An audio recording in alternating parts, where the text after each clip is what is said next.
Hello, MCU fans. Today's going to be my breakdown and review of Daredevil Born Again, Season 2, Episodes 2 and 3. We're going to look at some key timeline indicators, some Easter eggs, and all the big reveals. So, lots to discuss. Let's dive right in and see what we can find out.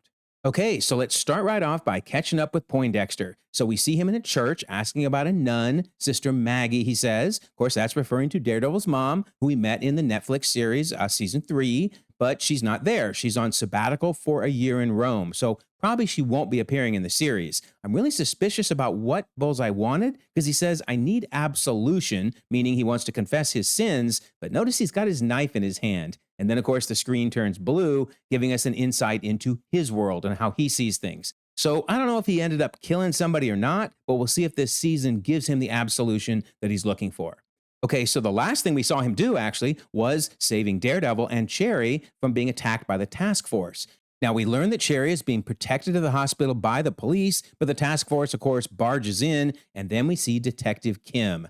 Now, one funny thing about her that I just noticed from rewatching Jessica Jones Season 1, the same actress was actually in that season. She was the roommate to Hope Schlopman, so I love it. But anyway, she's there to make sure no funny business happens with Cherry. Now, we last saw Detective Kim meeting at Josies. She was part of that group that was aligned against Fisk, wanting to take him down. So we'll see what involvement she'll have as the season goes on. So then we see that Bullseye has actually taken out a few more of the task members. He drops down out of the elevator. We get the blue tint again, showing us we're in his world, and that outfit looks so good. Notice the bullseye on his forehead, finally, after all this time. And then we see Powell himself comes to take Cherry out, but Cherry has been moved to safety. All right, so all of this really ticks off the Kingpin. He's, of course, sparring to get ready for his big fight, and I really feel sorry for Matterhorn, man. That dude's going to get toasted in the fight. But anyway, Buck gives him the bad news. Apparently, someone is helping Daredevil, someone with very good aim. And of course, immediately Kingpin knows who it is, Poindexter, and he takes it out on the dude that he was sparring with. Hope that dude's alive. I don't know, but he's certainly in the intensive care unit. That much I can guarantee.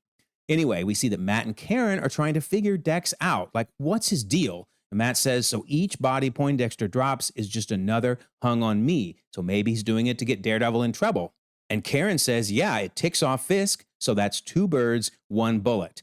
But most importantly, Karen wants nothing to do with Bullseye. She says he killed Foggy. I hope those task force psychos put a bullet in his head. So notice, she wants nothing to do with Bullseye, but we're going to see that she does kind of want to be working with the Punisher. So we'll talk more about that as we go on. So we see that the task force now grabs Ariana, the owner of that Greek restaurant. But notice that the crowd is slowly turning on the task force. Somebody's shouting they're taking her. Somebody else says, seriously? So they're really getting kind of frustrated, and we'll see that building as the season goes on. And then we get answers to two key questions I've wondered since the first episode. So we have Buck saying, you would have much more influence over the situation if you would let it be known that he and Matt Murdock are one and the same. Okay, so Buck does know that Matt is Daredevil. I wonder when he figured that out. Maybe it was last season when he went to try to kill Matt in the hospital. But yeah, Buck knows Matt is Daredevil. And then we get the answer to why Kingpin is unwilling to reveal that. He says, a blind man who saved my life? I mean, that would basically turn Daredevil into a hero instead of a vigilante. Because remember, Matt Murdock basically saved his life because that bullet would have killed Kingpin for sure. So, okay, that's why he's not revealing Matt's identity. But Kingpin does come up with a plan. Look at that face. So he does a press announcement and says, as you know, months ago, there was an attempt on my life. Okay, so let's put a pause on this. This is our first in-universe indicator that there's a big time gap between season 1 and season 2. Notice he says months ago, not a few months, not a couple of months, but that would imply probably 4 to 6 months later. And obviously the showrunner has told us it's 6 months later, but I'm looking for in-universe stuff to tell us how much time there has been between the two seasons. So this is yet another indicator that we are probably in an October timeframe, but the big question is, are we before or after Thunderbolts? Well, after I released my last video, almost right after I released it, Marvel dropped an update to the season-by-season timeline, and they told us that Daredevil Born Again is after Thunderbolts. So it seems like we have our answer, right? But keep in mind that Wonder Man is listed as happening after Daredevil Born Again Season 2, but it actually started prior to Thunderbolts. It started right around the time of the end of Brave New World. So Marvel likes to place things in the timeline where they end. So is it possible that Daredevil Born Again starts before Thunderbolts but ends afterwards? We'll have to wait and see. But anyway, back to Kingpin. He says, months ago, there was an attempt on my life.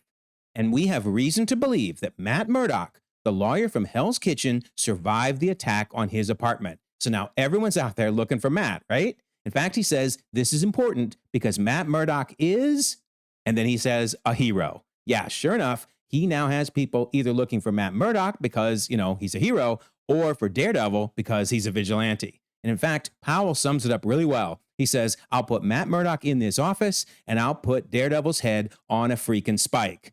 Only he didn't say freaking. So yeah, either way works for Kingpin. In fact, he says that. Either of those would be sufficient. So yeah, man, everybody in the city is after Matt and or Daredevil.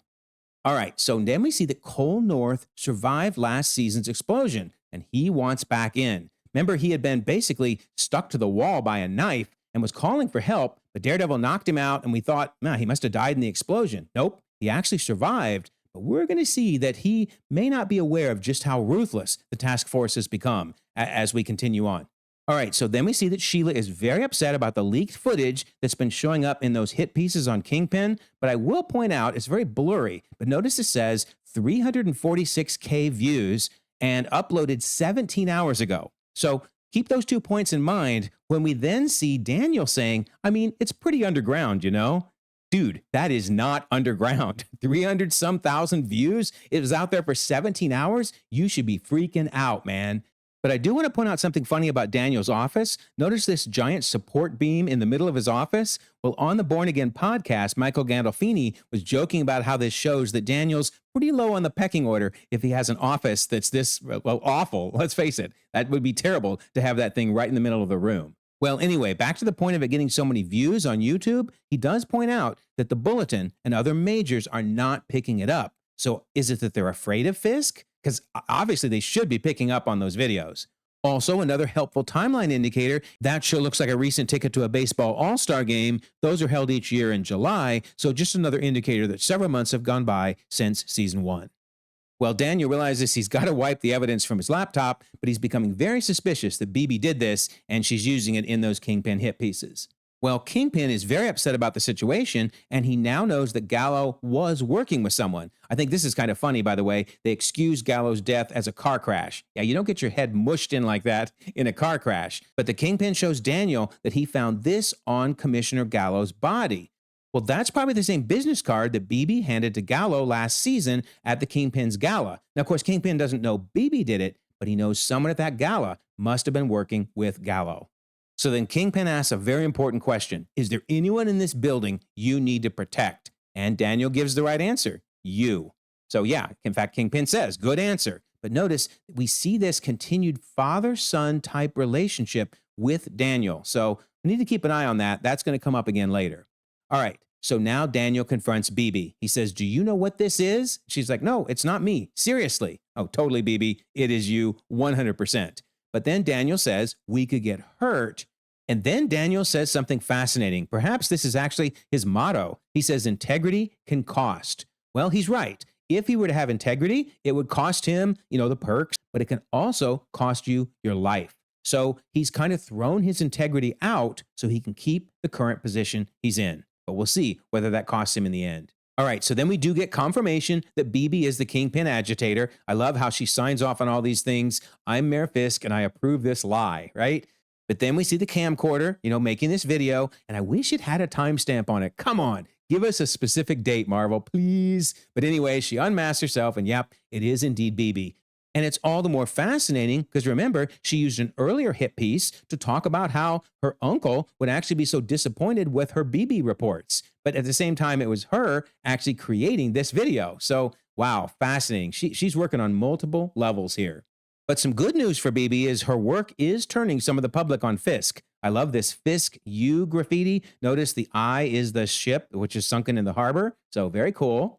Then we see Vanessa asking a question that I have as well. She's like, I still don't understand why you would take such a risk, referring, of course, to shipping the illegal arms at the Red Hook port.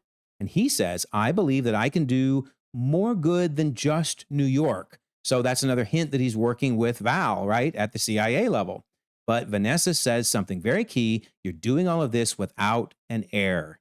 So in the comics, the Kingpin does have a son who turns out to be a rival to his empire, the masked villain, the Rose. And there is a lot of hints of roses throughout the episode. We'll talk about that as we go through it. But I do wonder if maybe Daniel, since he doesn't have a son in the MCU, will Daniel become his heir? Because we're going to see more hints of that as these two episodes roll along. All right, so Vanessa is definitely haunted by her fear of Dex. She asks Buck, have you ever been in the same room with Benjamin Poindexter? Well, I have, she says, and she wants a good gun, which Buck approves of it. And if Buck approves, then she's got some good heavy artillery to protect herself. And we see later that she's actually haunted by her fear of Dex. She seems to know that he's standing outside the window. And oh, by the way, he is actually standing outside the window. He is stalking her. And then she has this crazy dream. So she sees a rose. Remember, we're talking about a lot of rose imagery, but it's a blue rose. And remember, we saw blue roses outside of Dex's prison cell last season. And I'm now thinking that Vanessa helped plant those because they do not grow naturally. Well, anyway, in her dream, she's got her gun and she's trying to protect herself against Dex. And then she sees a baseball. Of course, that's a throwback to the first person Dex killed back in Daredevil season 3 with his baseball as a young kid. And then we see her putting a pen to paper, and that is her remembering how she hired Bullseye to kill Foggy. Now, I don't think that's why Dex wants his revenge on Vanessa, though.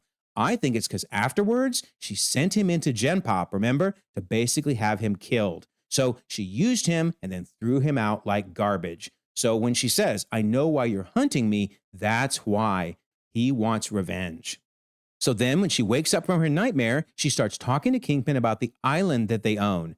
Interesting, they own an island. So Kingpin says, do you really think that we could live, thrive outside of all of this? And she says, I have to. Okay, so I'm wondering if the season may actually end with either or both of them retreating to that island when his empire falls apart.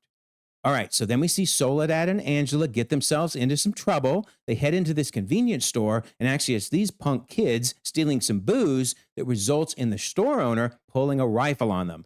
So I don't think he was going to shoot the kids. He was just threatening them. But the task force beats the store owner upside the head, saying that he's taking the law into his own hands. And then, of course, they grab this kid.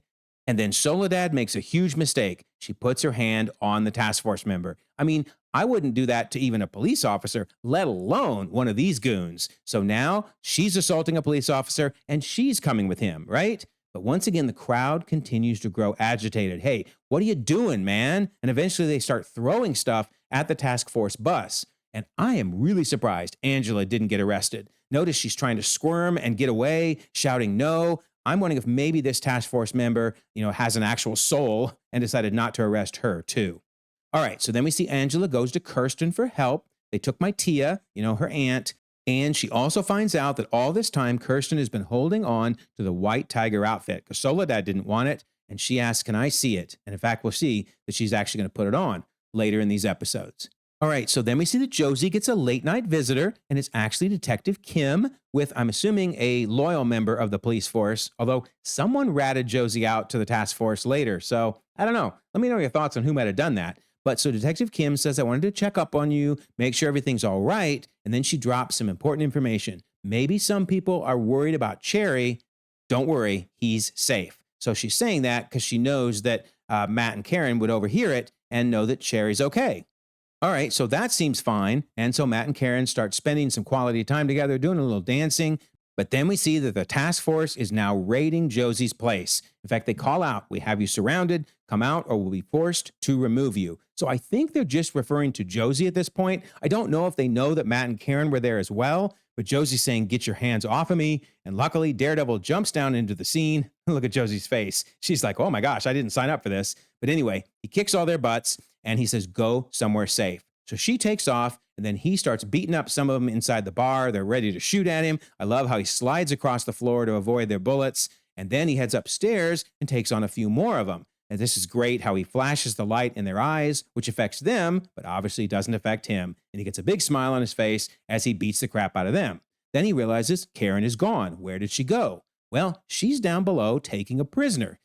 So we have actually seen this guy before. He showed up last season, and he was one of the task force members who was appalled by how they were behaving. By the way, notice how much more intensive their outfits have gotten in this season. So this dude's name is Saunders, And he is the same guy in the credits that was from the last season. So that's really cool. So then we see that Karen decks the dude so that she can take him prisoner.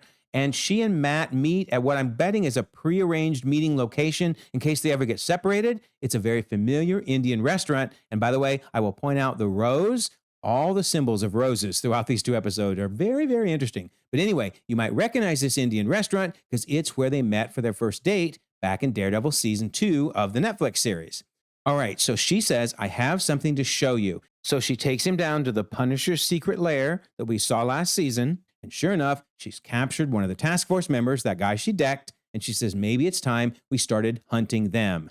So how appropriate that she hid him in the Punisher's hideout, because she's acting more and more like the Punisher herself. All right, so then we go on to episode 3, and she's trying to explain to Daredevil, I'm telling you, something's different about him. And he's saying, Powell, the rest of them, they're psychos. Well, Matt is able to tell that he's telling the truth, right? Because she can sense his heartbeat. And he tells them about this key card in his pocket that will get them in everywhere. But the code changes at midnight daily. So they're on the clock. They have basically 24 hours to use this card before the code changes. All right, so after Matt decks the dude to give him cover story for the task force, we now see that Karen is indeed becoming more and more like the Punisher. Matt even says, you're turning into Frank. And she says, kind of what we're all wondering, all of this, and he's just out there being him? Yeah, we all want to know, where is he? And of course, we're going to find that out during the Punisher special presentation. But she basically likes how he takes out the criminals. Well, Matt says, does killing Fisk bring Foggy back? And that's a real important line, but it's so hard to focus when you're shirtless. Oh my goodness, dude is in shape this season. Man, even Hugh Jackman would be impressed by that. But anyway, Karen is floating out the idea of killing, and Matt wants nothing to do with it. So Matt convinces Karen to do things his way. She leaks the information on Red Hook to the governor, so now the governor understands about the Red Hook port and the power that it has. So she confronts Kingpin. She says, you're trying to avoid state oversight. And she points out, I am the only one that can revoke the Red Hook charter. That makes her very, very powerful. Also, she points out that you've got dubious cargo sitting in the harbor. I love that the Kingpin says, I don't know where you get your information. And she's like, you don't, do you? So, oh boy, she is going to be a real foil to the Kingpin this season. And I'm sure he wants to disappear her, but you can't just disappear the governor. So instead, Buck decides he wants to get dirt on the governor, but Daniel explains she's like a nun with a machine gun. That is hilarious. However, Daniel says, I'm going to get the lieutenant governor loose and talking, hoping to get some info. Then he starts talking about Buck and his special skills. He says, I'm sure you learned some interrogation skills up at Herefordshire, because basically, weren't you special air service to Her Majesty? Okay, so that is interesting. They're making Buck more and more like his comic counterpart, who was named Bullet in the comics, but in the comics, he had military experience. Well, now they're making him British military, but still, he is a dangerous, dangerous person. And in fact, he says, whoever's mocking the mayor must be punished, correct? And Buck wants to do that punishment himself. And Daniel's like, I promise you, I'll figure out who it is. Of course, he obviously knows who it is, which is meaning Daniel is in a very precarious situation. And it's only going to get worse because BB isn't stopping. She's continuing with the hit pieces, this time talking about the swordsman and how he's going to have a hard time sorting out his problems because, of course, the vigilante trials are coming. And then I love how she references that the Kingpin and his friendly neighborhood task force are here to protect you. Obviously, a wink and a nod to your friendly neighborhood Spider-Man, which, by the way, has another season coming out this year. That should be fun. All right, so now let's catch up with Heather. So she's trying to nail something in the wall, and notice the nail hole forms a crack in the wall, which is like her psyche slowly cracking. But what's crazy is what calms her down is actually looking at the Muse mask. Well, it's crazy she even has the mask, but she looks at it to calm herself. And that makes me think that she is eventually going to put on that mask and become Muse number 2. Yikes. Okay, so she gets confronted by Kirsten, who says, I read your psych eval on Duquesne, and it's a hatchet job. But Heather has a good point. She says, I was on the other end of that vigilante violence, and you weren't. But Kirsten also has a point. Fisk is not the answer. So it'll be interesting to see how these two's relationship falls apart as the season goes on. Okay, so Kirsten then gets to visit Jack at Red Hook, which actually has a symbol of a red hook on the warehouse. A little on the nose, but hey, we'll let it go, Kingpin. We'll let it go. Then we see that Kirsten has to be blindfolded, saying, can I take this thing off? and it's Cole leading her in. He says, nope. But he does say, I'm just trying to do my job.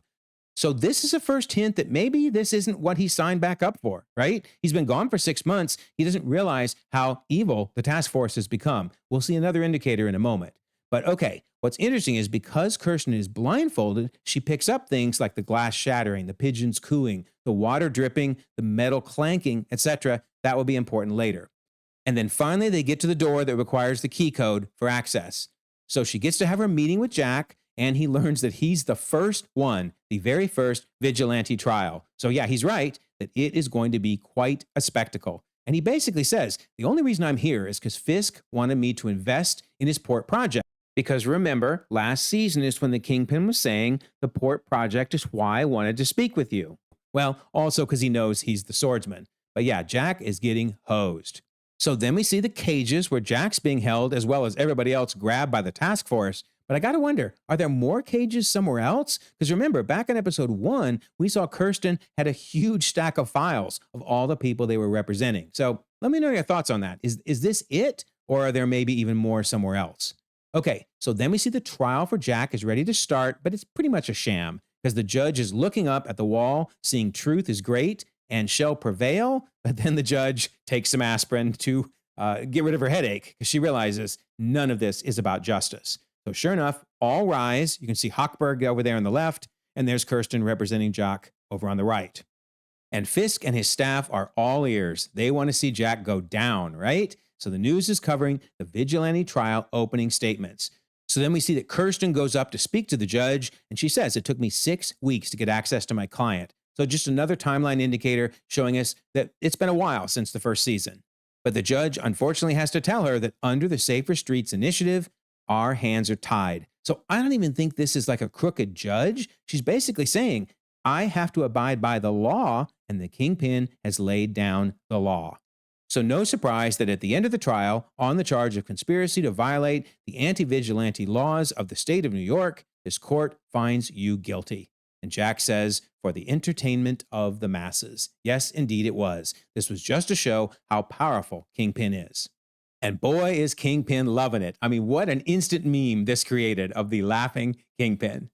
Okay, so then I love this. We see Vanessa playing matchmaker between Heather and Buck. She puts Heather right next to Buck Cashman. Wouldn't these two make a great couple?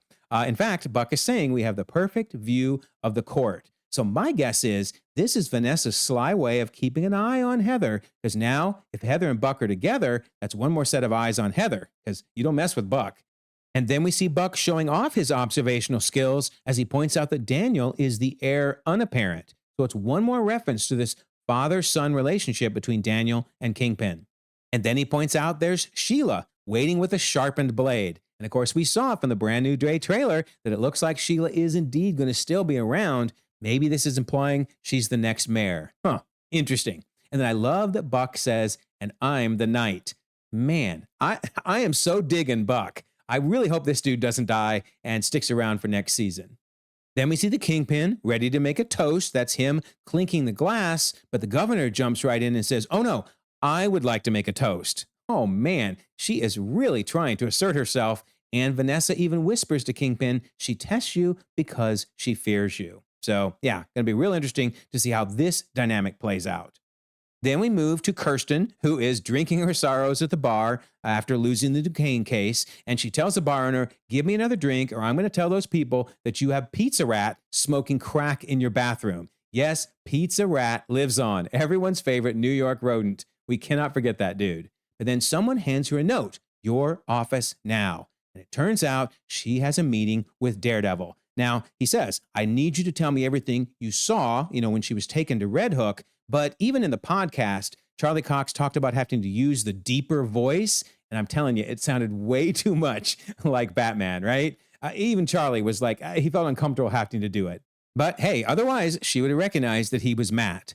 So it turns out that everything that she remembered from touring the Red Hook prison is now helpful because it lets Daredevil get inside and he finds that watch. Because remember that watch that he left in episode 1, took off the dude and put in with the military arms? Now he's able to track it.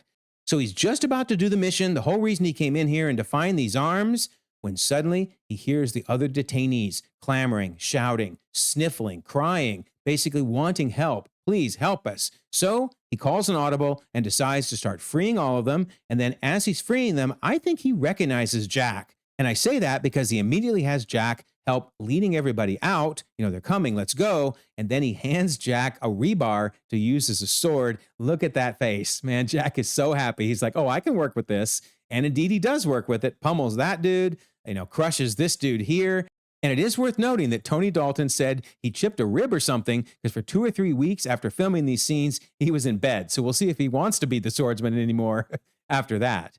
And then we see that Karen, who's waiting outside for Matt, gets a welcome assist because Angela is there as well. And notice she's wearing the amulet. So we don't quite know what powers it gives her in the MCU, but I would bet things like strength, speed, etc. So then we see that all the prisoners are looking for a way to escape, and Daredevil's leading them out. And then this is really important. Notice Powell shouts, shoot the prisoners, and Cole says, what? So this is another example that Cole isn't real sure he likes what the task force has become, and I'm wondering if he's going to turn against them before the season's done. Well, the task force does open fire, but then in comes Karen and Angela in their vehicle, and that makes the task force pause. They say, wait, friendlies, stand down. But of course, it's Angela opening the back door and shouting for everybody to get in, and look at how intense her face is. I think she's really going to be kicking butt during this season. All right, so then we see Karen is channeling the Punisher, literally shoots that task force member, very likely killing him, and I have a feeling Matt is not going to be happy about that. So then Daredevil's shouting into everybody, stay calm, we'll get you safe, and Ariana says, I know a place. Of course, that's the Greek store owner who has a place hiding everybody out, including, I'm betting, that first mate. He's probably there too. And then we find out who's got the bigger truck as they escape Red Hook by smashing through the task force vehicles. And then we see that no one's going to be following them because I'm presuming the White Tiger, Angela, has taken out their tires. But it is interesting that there's 3 slash marks instead of 1. I mean, we see her holding this knife, which has Hector's name etched into it. But I'm wondering if she used claws and not just the knife. Why would there be 3 marks? So pretty cool. But unfortunately, the illegal arms are still in there, as Daredevil is telling Karen, I couldn't leave those people there. And of course, very understandable, but their mission was a failure. And in fact, it's even more of a failure because now the Kingpin gives the order. You know what to do. Because remember, a little earlier, Powell had forced the salvage crew back onto the boat. And this goes with the plan that we saw in the first episode. Because the Kingpin was saying, well, my task force is organizing a salvage team. And Mr. Charles was like, yeah, okay, so then you must have no problem killing them after they've unloaded the boat. Because, of course, that's been the plan all along. So the Kingpin likes Mr. Charles' plan better, says nothing gets traced back to us. And sure enough, it doesn't. Because now the boat is blown up and everyone on it is killed. My word, that is evil. So, I mean, the Kingpin is responsible for it, but also Mr. Charles. He's the one who set up this plan. And Daredevil is just shocked. He killed them all. What a way to finish these 2 episodes. Man, so good. So let me know your thoughts. What are you thinking about all this? And notice the next episode is actually called Gloves Off. So I think the Resistance is going to start getting more aggressive. So let me know your thoughts. Did I miss any timeline indicators or any Easter eggs? Because you know I love to read and respond to everything. And we've now moved into April, so we have a new contest. Be a subscriber, leave a comment. You could win a book or a steelbook. And I'll announce the March winner in the next video. Also, we have a membership option with lots of cool perks, so you might check that out. Plus, I always love to mention the Discord. In honor of the Punisher special presentation, we have a special presentation pitch contest. You can read the rules, but they're really simple. Just send in your idea for what would make an awesome special presentation, and notice the deadline is Monday, May 4th.